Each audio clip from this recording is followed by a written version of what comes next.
Business इतने कामयाब क्यों होते हैं? वो अपने कस्टमर्स के साथ एक ऐसा कनेक्शन बना लेते हैं जबकि दूसरे बस संघर्ष ही करते रह जाते हैं। आखिर इनका सीक्रेट क्या है? तो आखिर ये फर्क आता कहाँ से है? देखिए, बात सिर्फ एक शानदार प्रोडक्ट बनाने की नहीं है, उससे कहीं ज्यादा है। वो कौन सी एक खास बात है जो किसी बिजनेस को आम से खास बना देती है? इसका जवाब ना एक बहुत ही पावरफुल फ्रेमवर्क में छिपा है, जिसमें 7 जरूरी चीजें हैं। इसे समझ लीजिए एक परफेक्ट डिश की रेसिपी जैसा, जहां हर एक चीज, हर एक इंग्रेडिएंट बिल्कुल सही मात्रा में होना जरूरी है। और इसी रेसिपी को कहते हैं मार्केटिंग मिक्स के 7P। ये किसी भी बिजनेस के लिए ना एक तरह से सक्सेस का ब्लूप्रिंट है, एक रोड मैप है। चलिए एक एक करके इनको आराम से समझते हैं। तो शुरुआत करते हैं पहले 4 P से। इन्हें किसी भी मार्केटिंग स्ट्रैटेजी की नींव यानी कि फाउंडेशन माना जाता है। सबसे पहले और सबसे जरूरी, प्रोडक्ट। ये बिजनेस का दिल है, वो चीज जो असल में बेची जा रही है, चाहे वो कोई फिजिकल आइटम हो या फिर कोई सर्विस।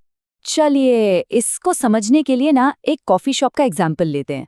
अब यहाँ प्रोडक्ट सिर्फ कॉफी नहीं है, नहीं, यहाँ प्रोडक्ट है कॉफी बीन्स की क्वालिटी, मेन्यू में कितनी तरह की कॉफी है, वो ब्रांड वाले कप, और हाँ, जिस तरीके से कॉफी सर्व की जाती है, ये सब कुछ प्रोडक्ट का हिस्सा है।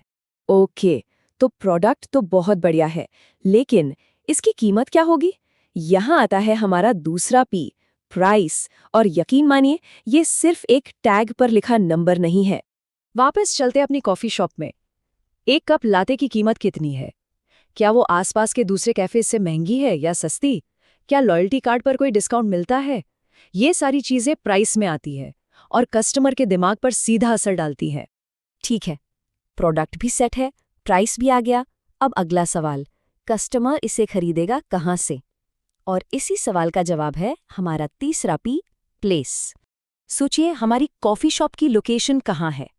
क्या वो एक बिजी मार्केट में है, या शायद वो किसी डिलीवरी ऐप पर भी अवेलेबल है? कॉफी बीन्स कहाँ से आते हैं, कैसे सप्लाई होते हैं, ये सब कुछ फिजिकल स्टोर से लेकर ऑनलाइन प्रेजेंस तक प्लेस का पार्ट है। और अब आते हैं चौथे पी पर, जिसके बिना शायद सब कुछ अधूरा है, प्रमोशन। ये सब इस बारे में है कि अपनी कहानी लोगों तक कैसे पहुंचानी है। आखिर लोगों को पता कैसे चलेगा कि ऐसा कुछ मौजूद भी है? जैसे हमारी कॉफी शॉप सोशल मीडिया पर एड्स चलाती हैं, या फिर by one get one free जैसा कोई ऑफर देती है। हो सकता है किसी लोकल न्यूज़पेपर ने उनके बारे में अच्छा लिखा हो। ये सारे तरीके हैं कस्टमर्स को अट्रैक्ट करने के। तो ये थे शुरुआत के 4 पी, लेकिन आज का दौर बदल चुका है।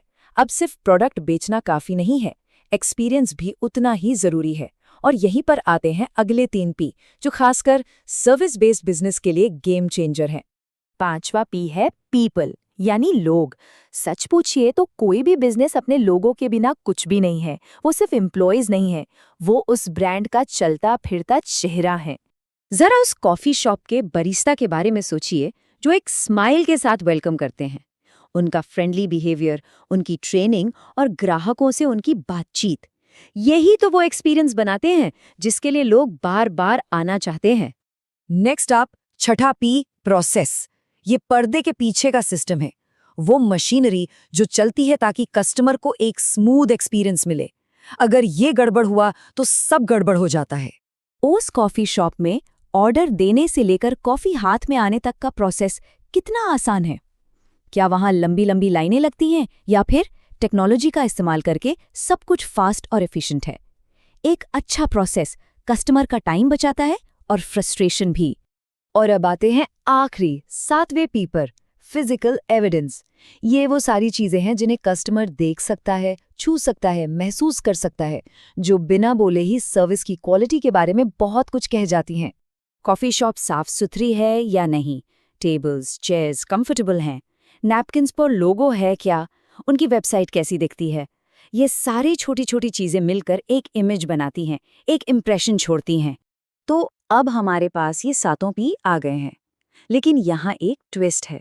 सबसे जरूरी बात यह है कि ये सब अलग अलग काम नहीं करते, इन्हें एक टीम की तरह एक दूसरे के साथ मिलकर काम करना होता है। जरा इसको ऐसे समझिए, एक बहुत ही शानदार प्रोडक्ट का भी क्या फायदा अगर उसकी प्राइस गलत है, या उसको डिलीवर करने वाले लोग ही ठीक से ट्रेन नहीं है। सब कुछ एक दूसरे से जुड़ा हुआ है। असली सक्सेस तभी मिलती है जब इन सब में एक हार्मनी हो, एक तालमेल हो। तो इस पूरी चर्चा का आखिर मतलब क्या निकलता है? फाइनल टेकअवे क्या है? देखिए, बात बहुत सिंपल है। ये 7 पीस सिर्फ कोई थ्योरी नहीं, बल्कि एक प्रैक्टिकल चेकलिस्ट है। ये हमें बार बार याद दिलाता है कि आज की दुनिया में सिर्फ प्रोडक्ट नहीं, पूरा एक्सपीरियंस बेचना पड़ता है। और अगर एक भी पी कमजोर रह गया ना, तो वो पूरी चेन को नीचे खींच सकता है। असली जादू तब होता है जब ये सातों सुर मिलकर एक धुन बनाते हैं। और अब जाने से पहले एक सवाल। अपने किसी फेवरेट ब्रांड के बारे में सोचिए, कोई भी ब्रांड, और फिर सोचिए कि इन सातों पी में से ऐसी कौन सी चीज़ है जो वो सबसे अच्छा करते हैं। वो क्या है जो बार बार आपको उनकी तरफ खींचता है? इस पर ज़रूर सोचना।